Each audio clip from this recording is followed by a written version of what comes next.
Welcome back into the Dead Arm Sports Podcast, coming at you live on a Tuesday, last day Live on a Tuesday, last day of January. So February around the corner, Groundhog Day. I was gonna ask, are you a big Groundhog's Day guy? You know it. Get up early to check out Puxatawny Phil. The next 6 weeks, is it? I think so. Something like that. Yeah. Let's go Groundhogs. Got it down to a science, that's for sure. Why is there no profession, at least like an XFL or like an AAF team that's called the Groundhogs? That's legit.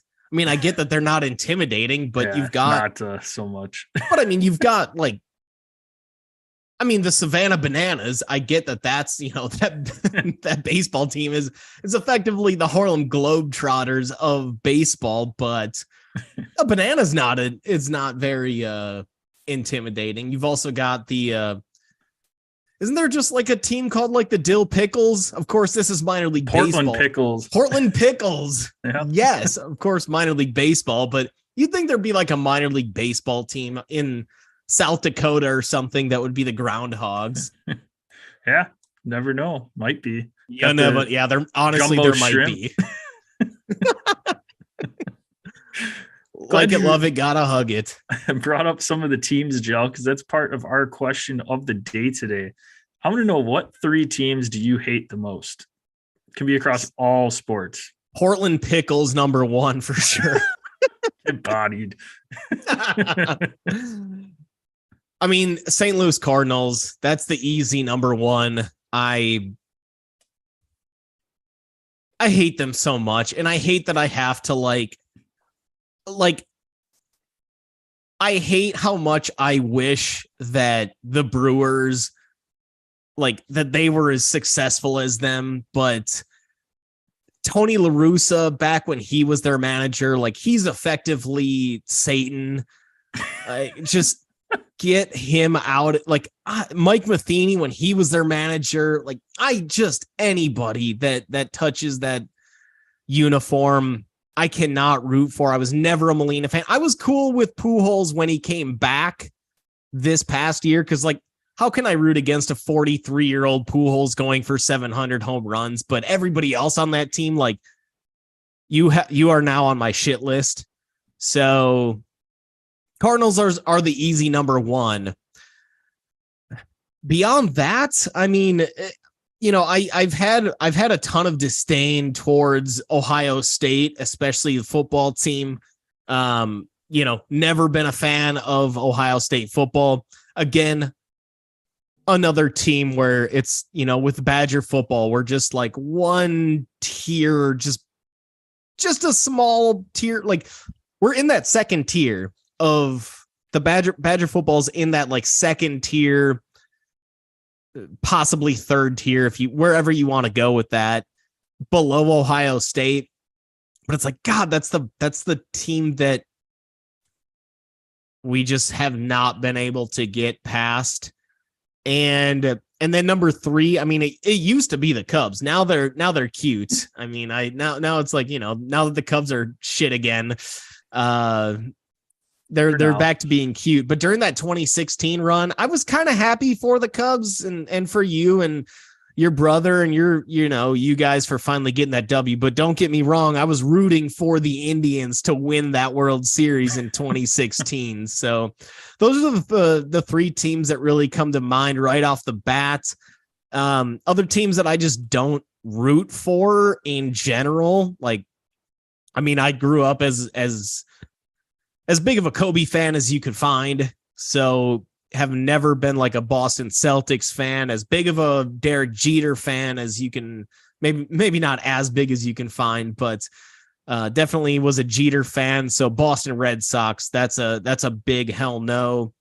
Chicago. And then, again, another Chicago team, the Bears, they've always been just this losing franchise.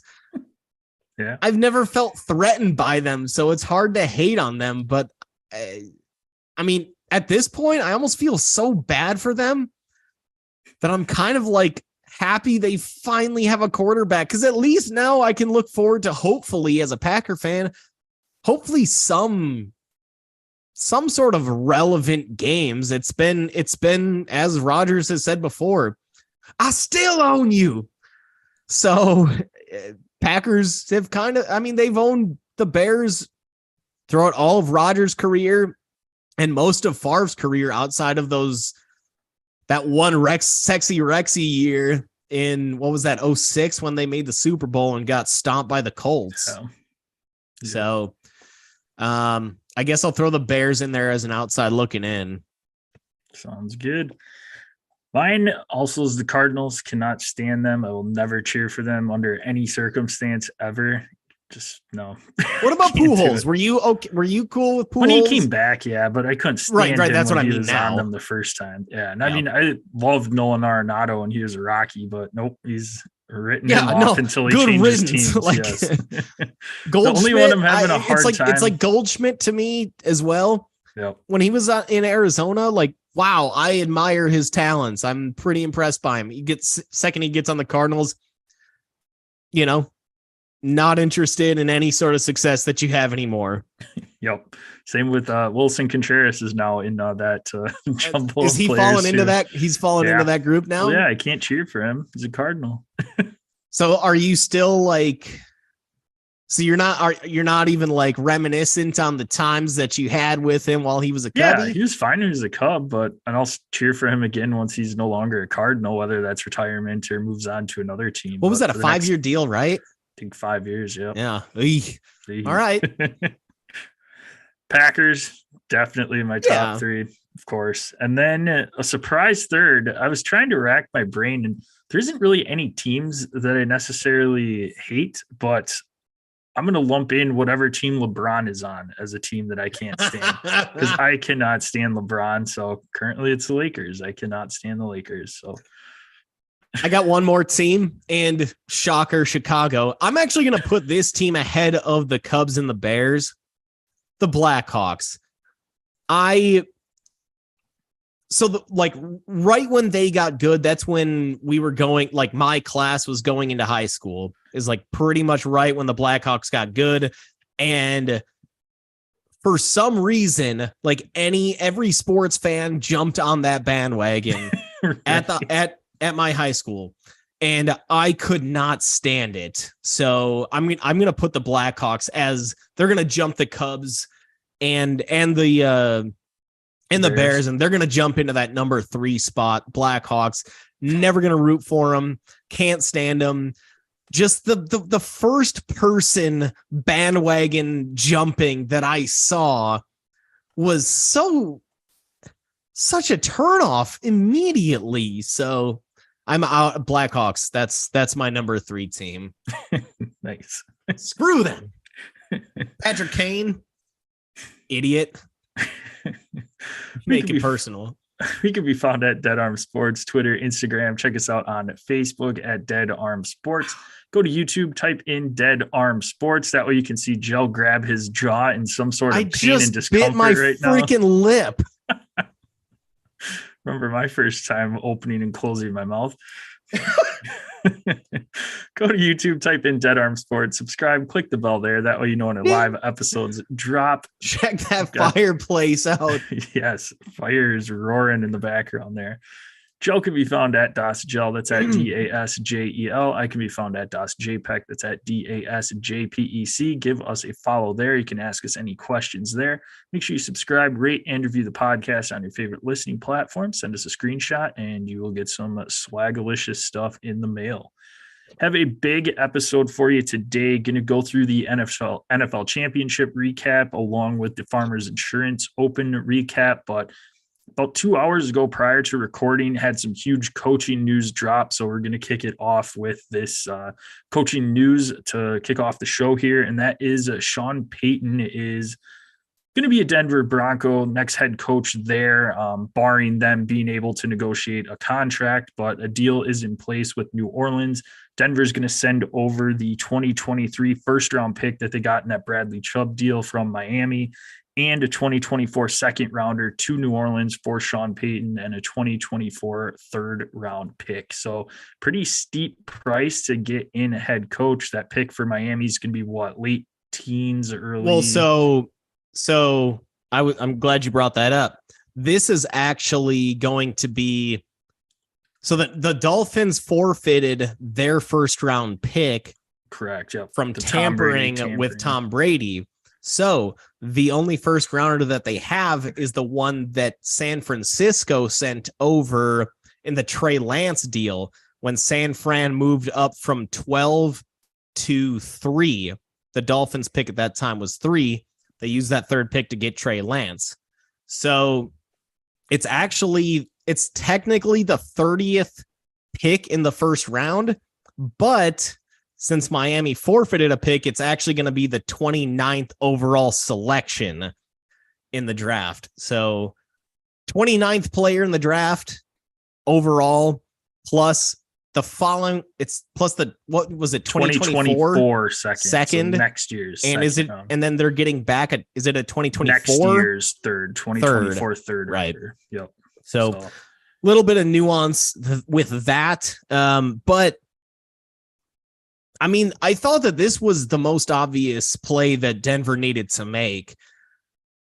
There was some reports that Denver had reached back out to Jim, or it was a confirmed report that they had reached back out to Jim Harbaugh. Harbaugh either for a second interview, Harbaugh either turned them down again, or I don't know exactly what happened there. But yeah, their initial, according to, again, current reports, is that their initial pick or their first number one candidate was D'Amico Ryans. And D'Amico Ryans wanted to go back to Houston. Now, I don't know if that's because, hey, he's getting a little bit more stability in Houston, for the next X amount of years. But yeah, I mean, them getting Sean Payton, do you think that this changes? How much do you think this changes their outlook? I mean, it was obviously the number one candidate that's available. Do you think he can fix Russell Wilson? Do you think he can tailor a Drew Brees type of offense for Russell Wilson? And Russ is going to be down with that. There's a lot of ego involved in that room between Payton, Russ, and Walmart ownership too. I mean, the Waltons, those owners there's a lot of ego there too. I feel like everybody's on kind of a short leash here. What kind of effect do you think Sean Payton's going to have on the ultimate success of Denver? Because they won 5 games last year. Do you think this is going to be a situation where, I guess let's just speak first off on Russell Wilson. Sean Payton goes out, okay. You go out on a date with somebody for coffee. And the shortest term outcome of that event is you get a coffee and that's it. And it's a one and done.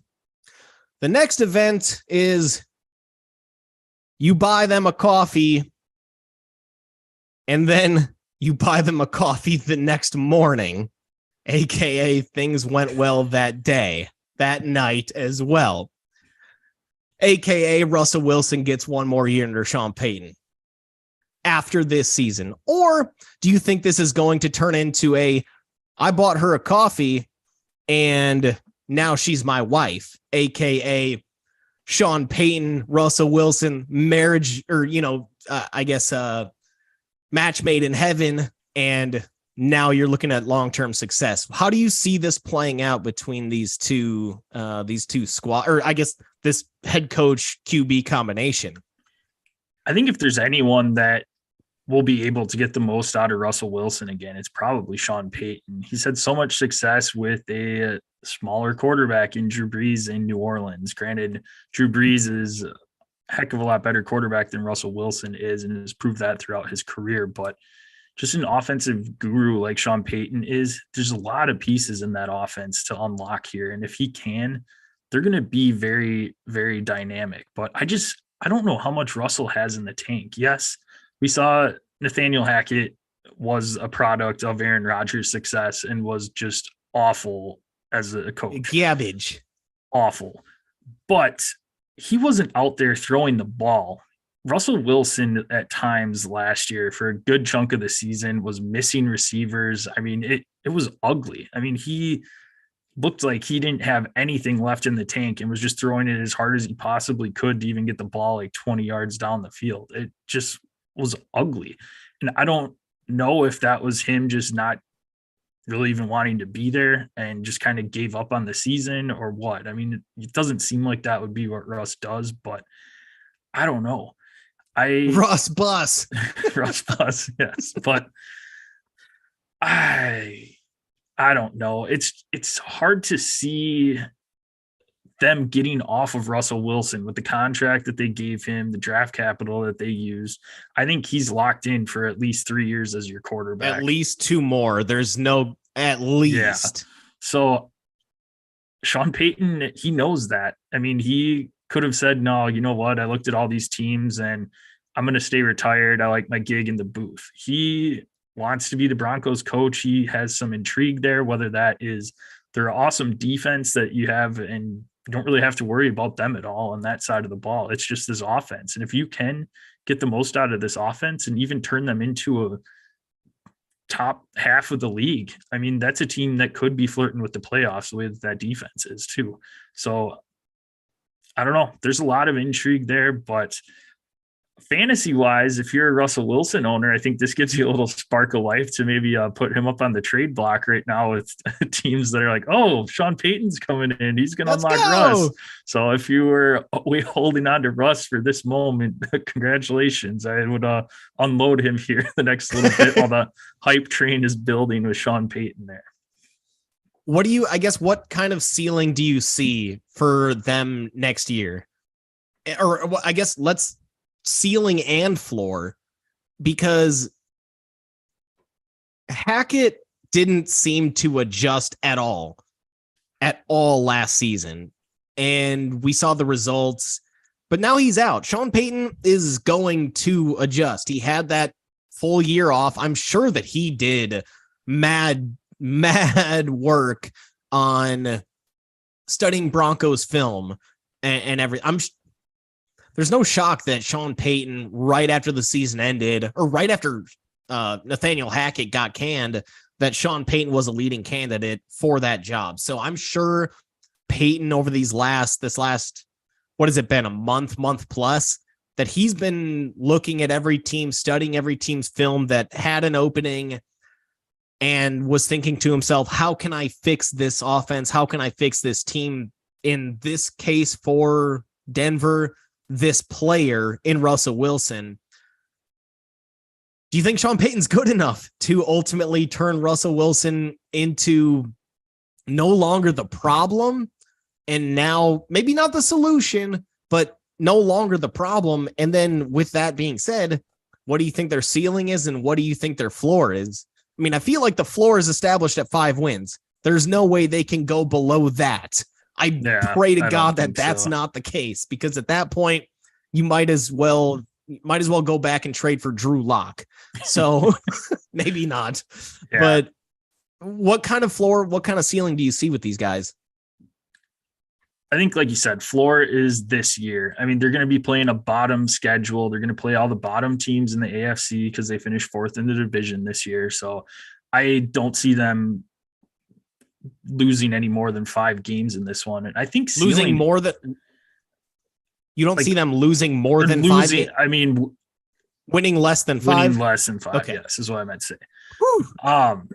Yeah. That could be their ceiling though, too. If you unlock this offense, they could be a top 5 offense. If Russell Wilson shows his form that he had in Seattle for some of those years, you get a healthy Javonte Williams back, which we'll see. I mean, that's been the key, is he can't stay healthy to this point in his NFL career.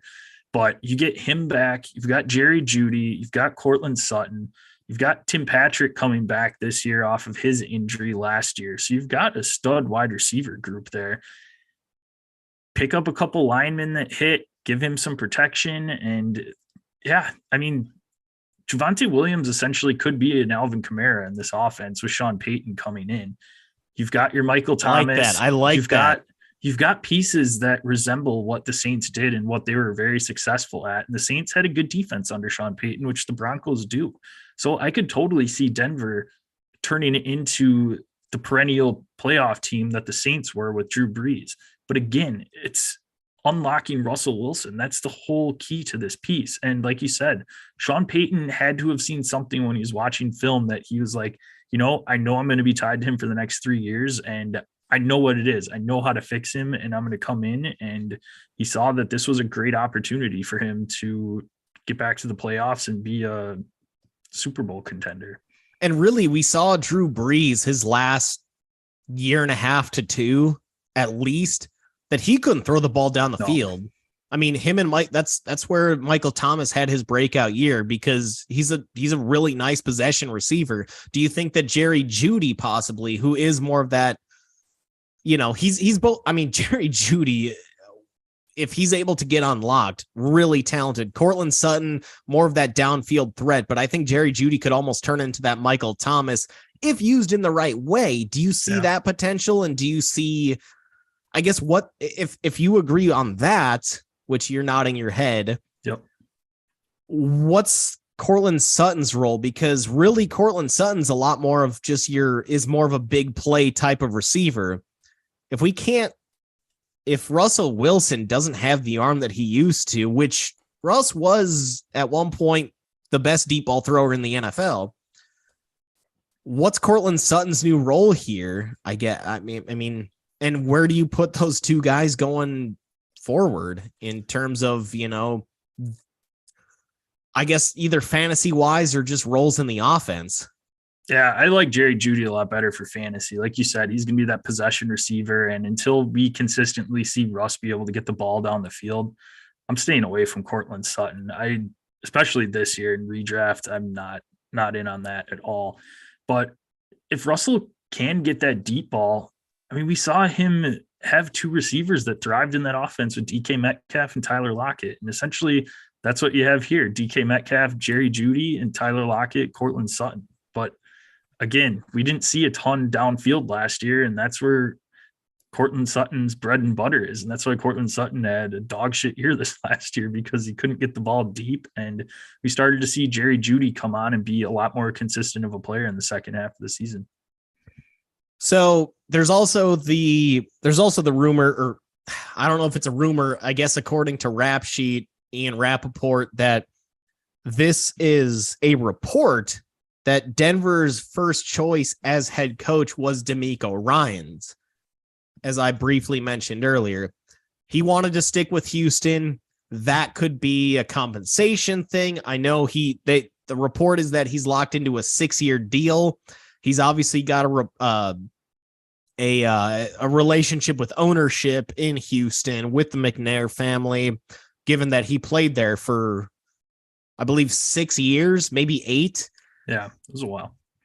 And so that leaves Sean Payton as the number 2 choice by Denver. We would have assumed that that Sean Payton would be any team's number 1 choice. Do you think that that's because they just fell that hard in love for DeMeco Ryans, or because they were scared about giving up the very limited draft capital that they already have? Or maybe a combination of the two? I think it's draft capital. I think ultimately, though, we've seen Denver the last few years. Their defense is going to be good, regardless. And I think you're better off trying to find that offensive head coach here. And I think they're better off with Sean Payton. DeMeco Ryans, yes, I think he's going to be fantastic in Houston, going back to the franchise that he was predominantly a huge part of during his career. But I don't know. And then it was funny too, because you mentioned that Rappaport had said that piece about DeMeco Ryans. And then immediately afterwards, Schefter had said timing of today's 2 hires was completely coincidental. Broncos were zeroed in on Sean Payton. Didn't make any contact this week with DeMeco Ryans or his agent. Denver was focused on Payton and Houston on Ryans. So got the battle between Rappaport and Schefter, of course, breaking news and trying to contradict each other. So we're not sure on that. But ultimately, if Denver was trying to go after DeMeco Ryans, that was their number 1 choice, I don't blame him. I think he's a very hot head coaching candidate, and Houston ultimately got him. I don't blame Denver at all for that, but I think they got the guy that is going to be key to unlocking their success with the situation that they're in right now. You bring in D'Amico Ryans, if you're Denver, your offense is still just a shit show right now. And then he has all the pressure to try and find that offensive coordinator that's going to unlock that, where Sean Payton's kind of got that bigger picture going. He can find the coordinators that he wants to unlock that offense. And I think ultimately it's better off for both franchises. Yeah. And Helen Moore got snatched up in, well, what was it? 10 minutes from the news that he got let go by the Cowboys to a Chargers deal. He would have been kind of a pretty ideal offense if they had hired D'Amico Ryans. You then bring in Kellen Moore as your offensive coordinator. And right now, Russell Wilson versus Dak, kind of the same guy, at least what we've seen out of Russ at least over this past year, and throwing a lot of picks and yeah. I don't know. I think that both the Texans and the Broncos ultimately got their head coaching hires right. The Broncos, it does suck that you are going to have to give up that compensation because they are desperate. They need to reload that roster with cheap talent out of the draft, given that they're paying Russell Wilson so much over the next X amount of years. But I still ultimately think, and it'd be tough for Denver to go to another first-time head coach. They tried that with Hackett.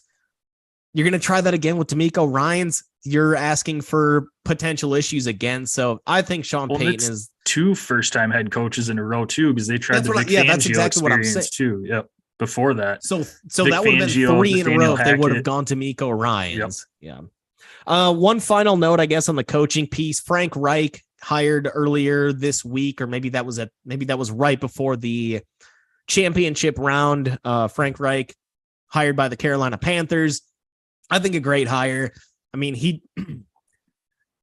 Reich clearly was a better coach than Jeff Saturday. Not that Jeff Saturday is setting any sort of precedent as good head coaching candidates, but I liked Frank Reich in Indy. Yeah. We'll just see if he seems like he can at least stabilize what was a god awful operation in Carolina last year and over the couple of years that Matt Rule was there. So I guess that's probably the final note on coaching hires, unless you got anything else.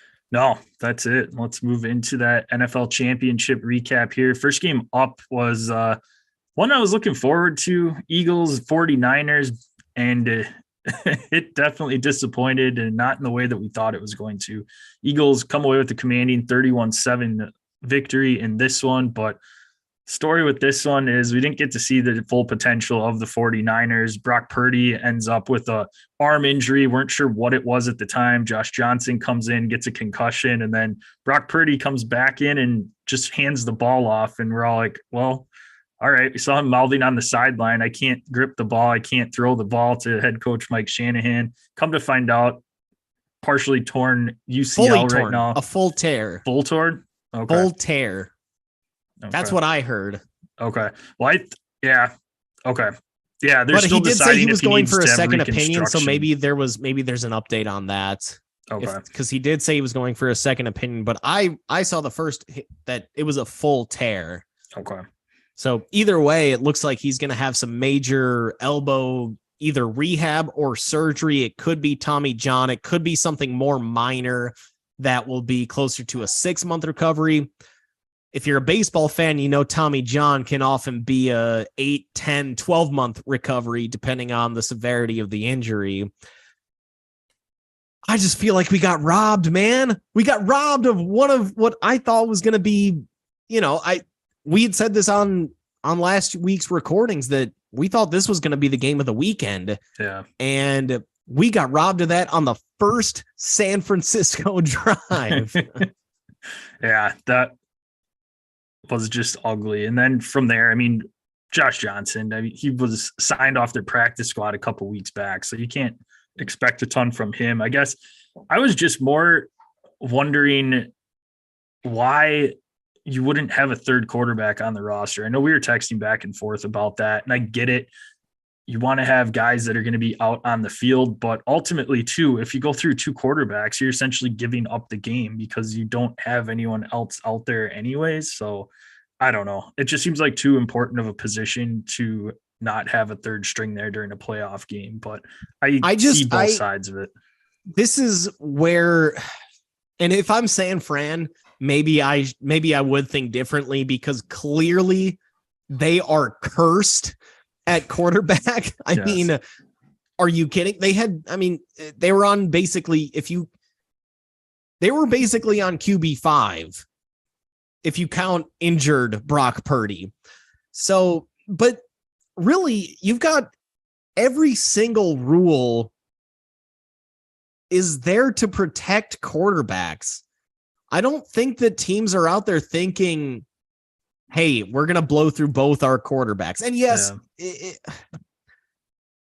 a lot of times it's some special teams specialist that, maybe it's a gunner on special teams blocking or coverage, that usually that's, some special teams contributor. Usually that's the guy that ends up getting that final roster spot. But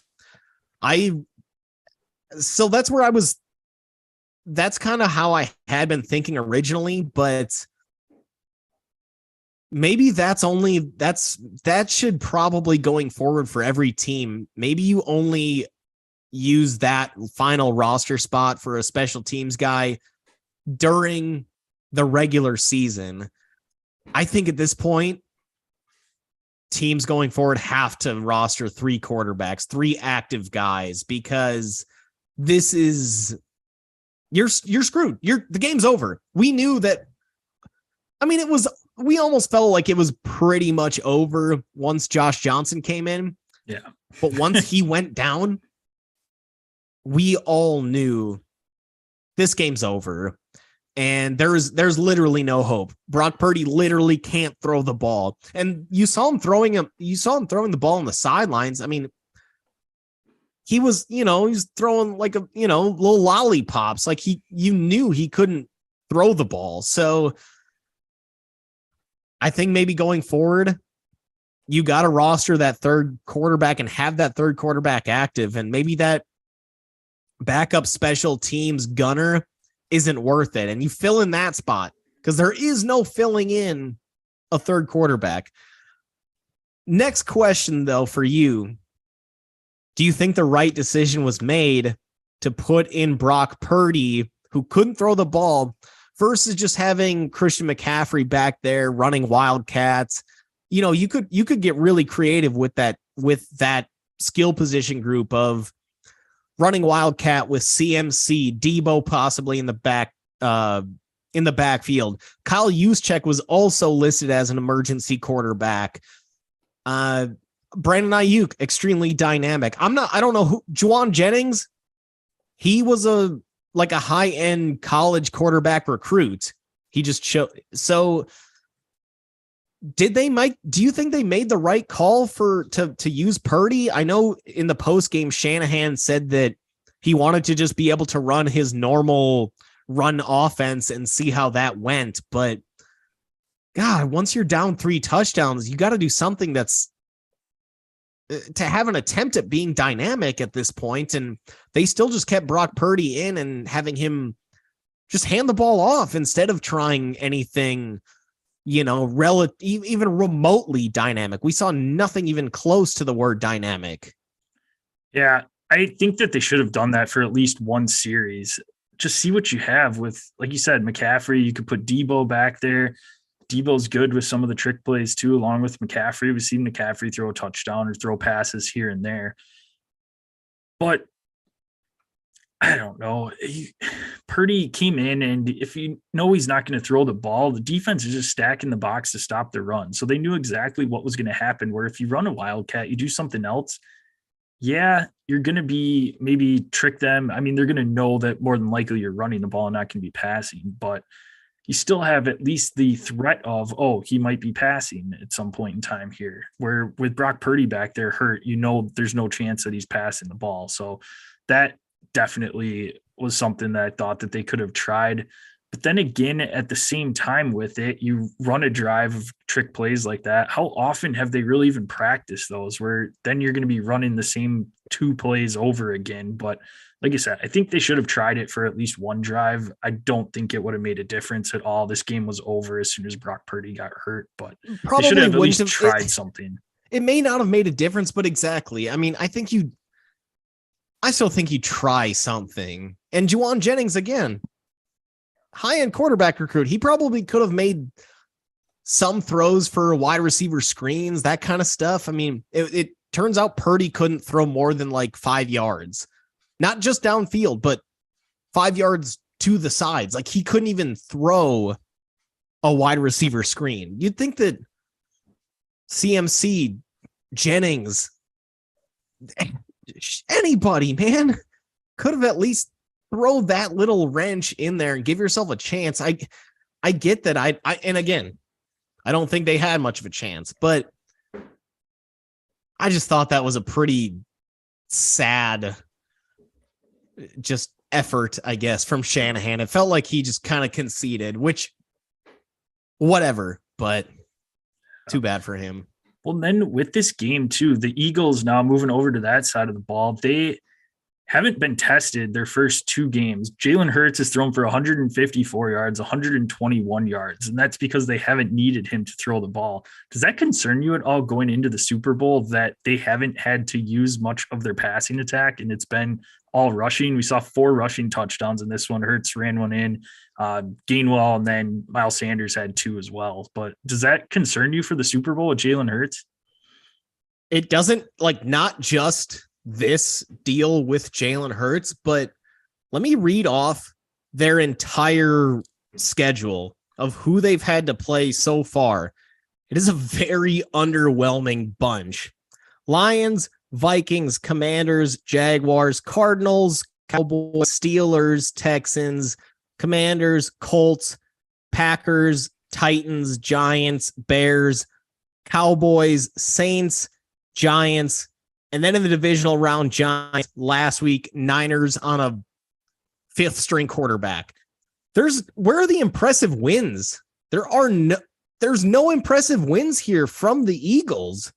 They never had to face a high-end AFC team. Their AFC teams they faced, it was the NFC or AFC South. Yeah. That whole division is garbage. And that was back when the Jags were not playing well. So their impressive wins are not totally non-existent, but relatively non-existent. So how good is this Eagles team? I don't know. I mean, they look good. They have a sweet roster. Hassan Reddick has just come out of nowhere to be an absolute beast. I know when the Cardinals drafted him, 6-7 years ago, it was like he was a project, but he was supposed to pop at some point. He never did with Arizona, and that's why they let him go. But he has officially popped. That dude has now elevated to one of the higher end pass rushers in the league. But where are their impressive wins? I don't know. I can't. I just read those teams. I can't find one. So, I mean, I think the Eagles are legit. I think Jalen is legit. I think that defense is legit. That pass rush is legit. You obviously know that offensive line. It's probably the best in the NFL. And that's going to play anywhere. That's going to play well against any opponent. But I think we need to... Is Jalen Hurts more injured than we really thought? Yeah. Look at his passing. Like you read off his passing numbers. Is he more injured than we thought? Because that injury happened against the Bears. I mean, it was 6 weeks ago at this point. It'll be 8 weeks or just under 8. It'll be, about 8 weeks by the time, 7-8 weeks by the time that they play. But his passing has not been the same since that injury. They're not throwing the ball that much, but when they do, it's not downfield much. I mean, really, he only had one downfield attempt, and that was the Devontae Smith catch quote unquote catch that after review, it was actually a drop. But he might be more injured than we think. But that Eagles running game is still legit. We saw Miles Sanders running a couple tutties. You still got Devontae Smith that can do some end around work or line up in the backfield on, if he needs to. Eagles are legit, but I don't know. I'm a little scared about the Jalen Hurts deal and the fact that they haven't really been tested. This was supposed to be their first major. This would have been their first major test of the year, and they get bailed out by both quarterbacks going down. Yeah, and with both quarterbacks going down in the injury history for San Francisco, what do you think is next for them? I mean, we were just talking last week about, would you trade Brock Purdy if somebody offered a first round, or trade Trey Lance? And now they don't have any trade value for either of these guys because you don't know the extent of Brock Purdy's injury and you don't know what it's going to look like come training camp. They're going to have to hold both of these guys now. So obviously you're going to have Brock Purdy should be probably their starter going into the season next year, I would think. But I don't know. What do you see next from the 49ers? Tom Brady.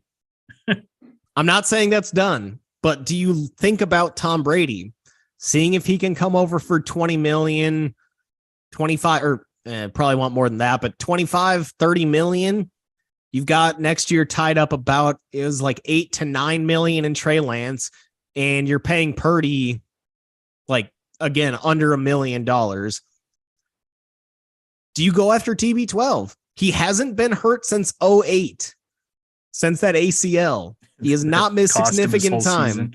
This could be like, he's been one of the most durable quarterbacks in the NFL.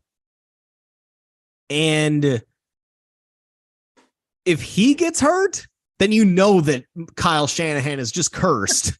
But I mean, but at this point, Jimmy G clearly can't stay healthy. Trey Lance, he's barely been on the field. Like, you have no idea what you have in him. Brock Purdy, one of the big reasons why he fell to the 7th round is height. He's about 6 feet tall and not the strongest arm. Very efficient, very, very efficient. Had a great half season with the Niners, put up really nice numbers. I would not be afraid of going into next season with Purdy as my starter. But this is now, you've got a throwing elbow injury. Who knows how he's going to come back after that? TB12, come on home. Come on home to San Fran, man. Your parents live there. If you having a rough day, you're still a little sad about Giselle, you can always go and hang out with mom and dad and, crying their arms or whatever. Like, come on, Tom, come on home. I think it's possible. I think it's much more possible now than pre-Purdy injury. Yeah, no, I for sure. More like Brock Purdy. But yeah, I mean, he would be perfect in that offense because they don't require you to spread the field, get the ball down the field at all. It's usually short passes, it's end arounds. They've got a good running back there. They've got a great defense. So I think Tom Brady would thrive there and give them a great chance to win a Super Bowl. But will San Francisco suck up their pride and say, yeah, Trey Lance, this didn't work out. We traded up for you, but you're essentially going to be done and not a 49er. And that's what is hard because you've got a lot of pride and a lot of egos inside the NFL, and that's a huge one to swallow if you're bringing in Tom Brady and essentially ending any Trey Lance era. That's fine. Okay. Send him away for a second. I mean, if he can't play, if you're a GM, if you're John Lynch, this is John Lynch's call. If you're John Lynch, if you can get a second for Lance and replace that with Tom Brady, that's a second and Brady for Trey Lance. Think about it that way. You make that trade if you're in San Francisco's position, as long as Brady isn't going to want $40 million at that, because obviously you couldn't afford that. So you'd have to look at it that way rather than just say, yeah, we screwed up drafting Lance. And if somebody ends up grabbing Lance and he turns out into the player that we thought he was going to be when we drafted him at 3 overall, you just kind of suck it up. But if you end up with a title now with Brady, you make that move. Yeah. I mean, CMC, you can't be thinking, I really don't think San Fran should be thinking long-term. CMC, how much longer is he going to be in his prime? Deebo Samuel's already, he's like 2 months younger than Tyreek Hill. It feels like Tyreek has been in the league forever just because he's been so relevant, but he's already 27 or 28. I think Deebo's 27. George Kittle's been in the league even longer than, like, I think he's 29, and he's taken a beating. He's been injured a ton. He's almost kind of turned into Gronk, where Gronk retired at like 32 or 33 because he's out there just taking a beating every single play. Trent Williams, not young. Some of these offensive linemen, not young. I mean, now is the time. So I would be much less focused on the future of Trey Lance and be much more focused on how do we get this done in the next year or two before CMC. We can't afford an extension with him. Deebo, we'll just ride his ass and he's going to eventually fall off because we're going to abuse the shit out of him. Kittle's going to fall off at some point over the next few years. Like, I think now has to be the time for San Fran, especially considering the NFC quarterbacks are not very strong. It's nothing like the AFC. So if you can get away with Tom Brady, like, now is the time to win. If you're any team in the NFC that wants to contend. Yeah, no, we'll see. There is no Allen. There is no Burrow. There is no Mahomes in the AFC. There's no Lamar in the AFC or in the NFC. Sorry, at least right now. So I think now you got to focus on that and screw the future. Screw Trey Lance. You're already giving up the future with all those trades you made for CMC, or all those draft picks you gave up for McCaffrey. So I mean, it kind of feels like that should happen. Yeah.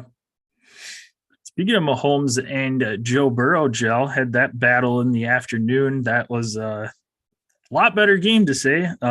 Chiefs end up coming away with the victory here, 23-20, due to last second unnecessary roughness penalty cost the Bengals 15 yards, put Chiefs in field goal range and knocked down the field goal. Was this one of the worst officiated games you've ever seen? I mean, I can't really think of one other than the Fail Mary, the replacement ref here. But you had to bring that up. Outside of replacement refs, this game was all over the board with officiating.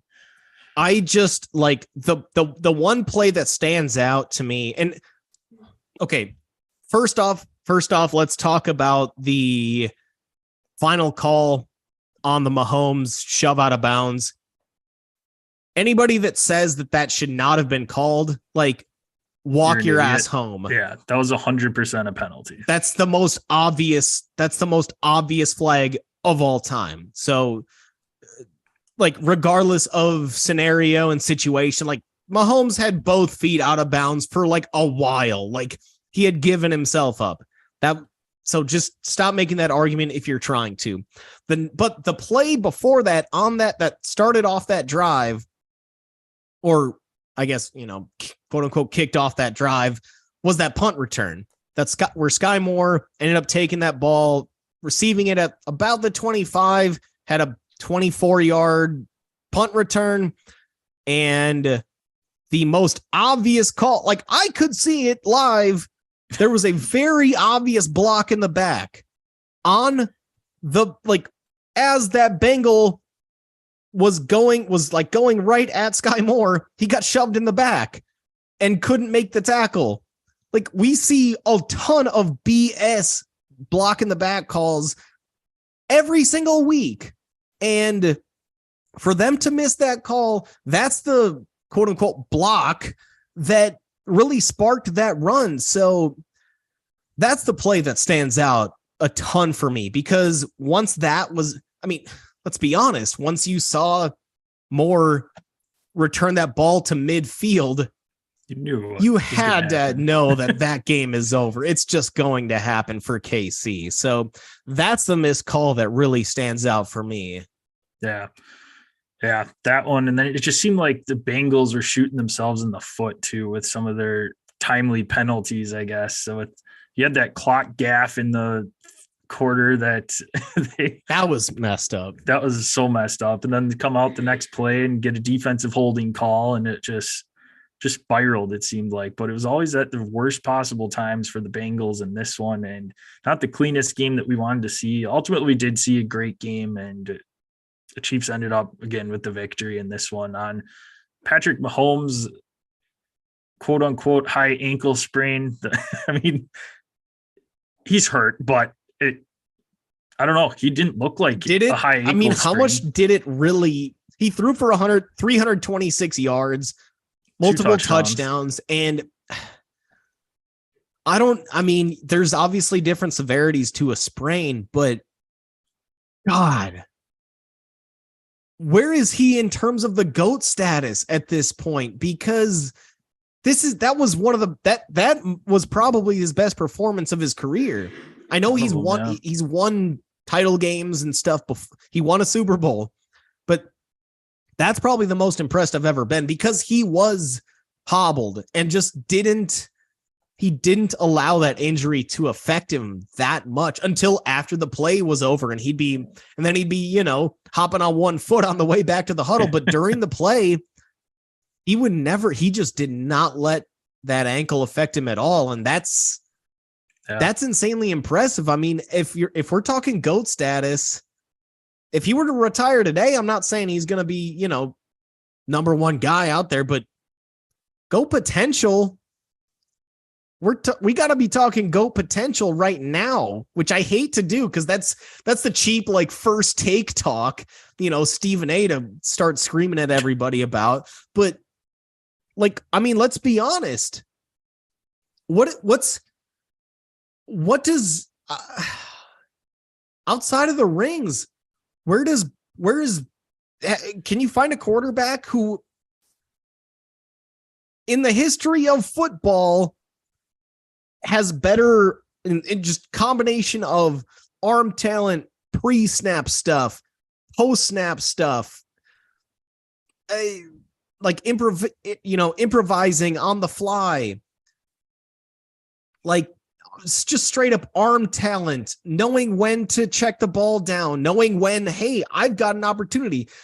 Oh my God, I see a guy open and the ball is already out before he's open. Like it's like almost like a combination of, but he's got to wait. Like it's like Peyton Manning's brain, maybe, or Not Peyton Manning's brain, maybe Brady's like pre-snap stuff, like being able to get the ball out quick. And then one of the best arms we've seen in terms of both being able to throw the ball downfield and accuracy. It's like this, he is just the complete package, and the fact that he's able to do that and just be able to, during the play, ignore the fact that he's got this bum ankle. It's like, this guy is the total package.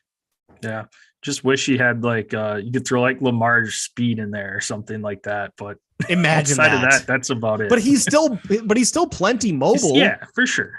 Like he ran for that first down when he got shoved out of bounds. It's like he's still mobile, plenty mobile enough. So he might be on his way, man. He might be on his way. Yeah, a couple more rings. That's what everybody grades you by. That's for sure.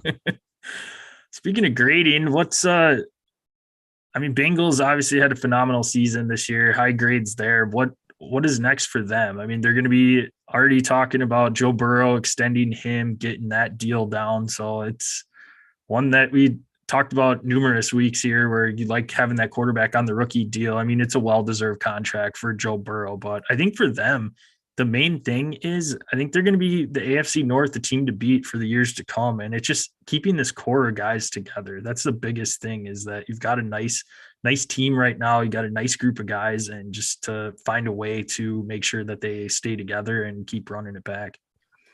See, I think that the one guy that may be the guy out is Mixon.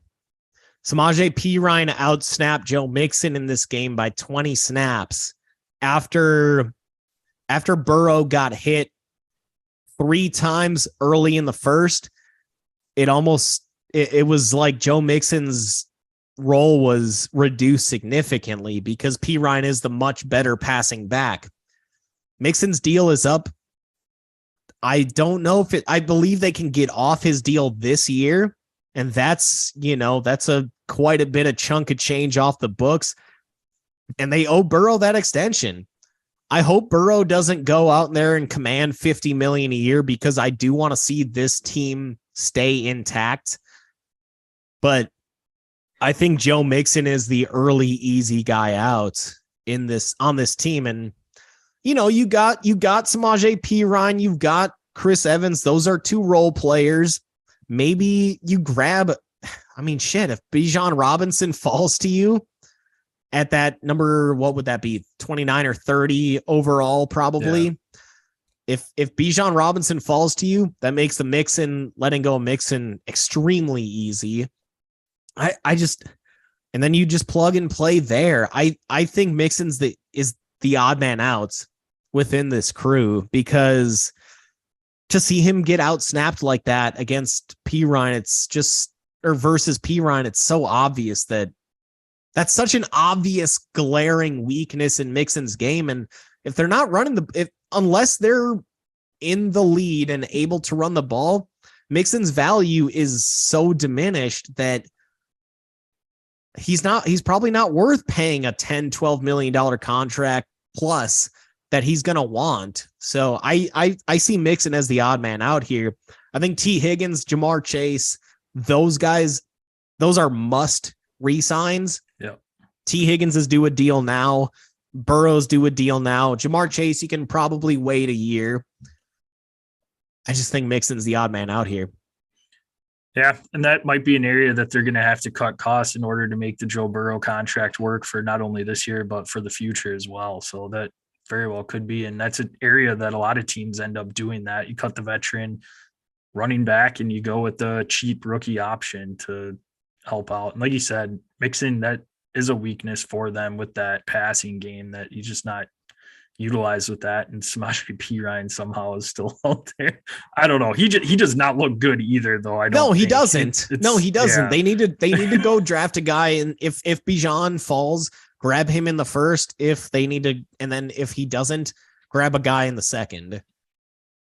Yeah, I think that's the obvious. Maybe even second round of Jahmyr Gibbs if he's still around or something. Or and Jahmyr Gibbs would fit that room really well, given his pass receiving ability as well. So I would love that for them.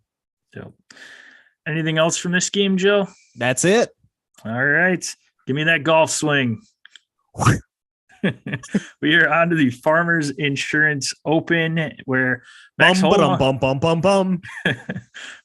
with the victory, shoots a 6 under final round to get to 13 under on the day. Kind of came out of nowhere for the most part. Just had a really hot stretch on Sunday, coupled with Sam Ryder just falling apart, shot 3 over in his final round, had the solo lead heading into that Sunday. And not only was he +3 on that final round, +3 on the last 4 holes, double bogey and a bogey mixed in there. So it was an entertaining tournament.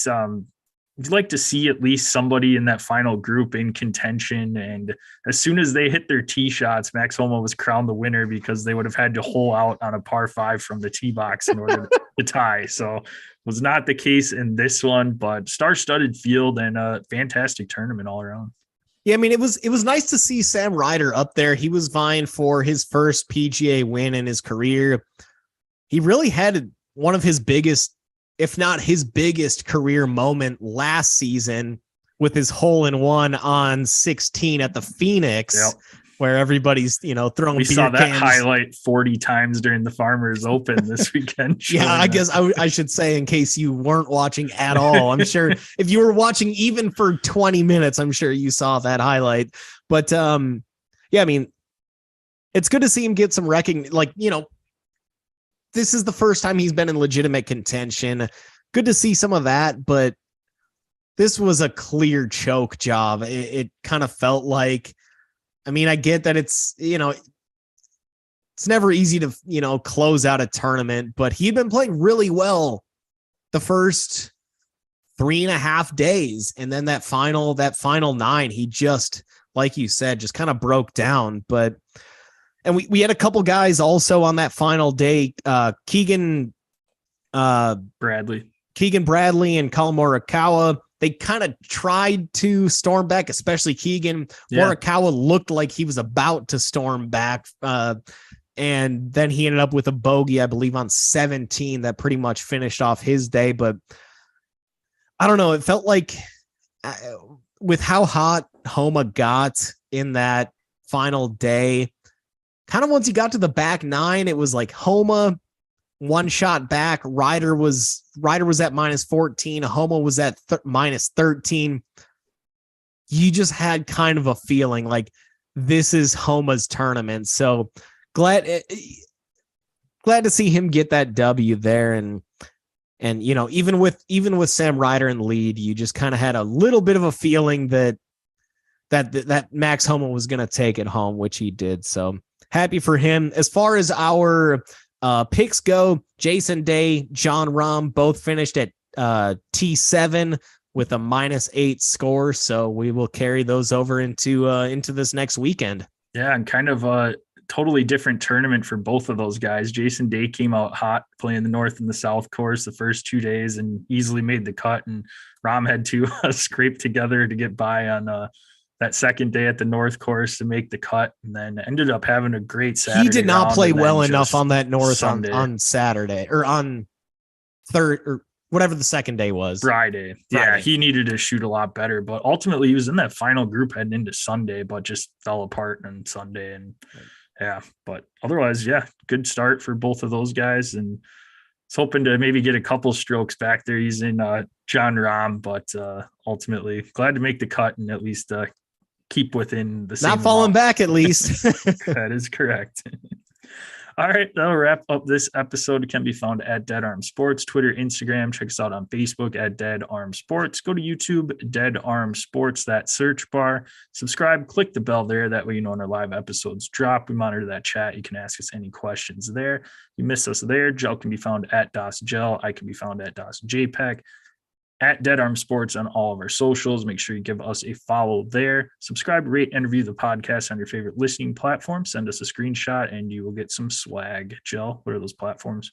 Hit us up on Apple Podcasts, Spotify, iHeartRadio, and Google Podcasts. Make sure to find us on YouTube as well at Dead Armor Sports there. Subscribe there. Hit that bell to make sure that you get all of our notifications, putting out new content whenever we go live, whatever. We are monitoring that chat box. So whenever you guys have any questions, we will be there live to take care of your written needs. Well, we'll be back with you tomorrow. Gonna dive into our NFL and fantasy football awards. Think that's a little overdue, but nonetheless, we have that for you tomorrow. Find out who our picks are for quite a few different categories there, and we will have our Pebble Beach preview as well. That's kicking off on Thursday this week, and Joe, close her out. Fun fact, Denver Broncos have had 3 significant Paytons over the last 15 years. Of course, Sean Payton just took this job. Peyton Manning took the Broncos to a Super Bowl championship a few years back. And don't forget, back in 2008, the Broncos' 7th round pick, Peyton Hillis. Gosh.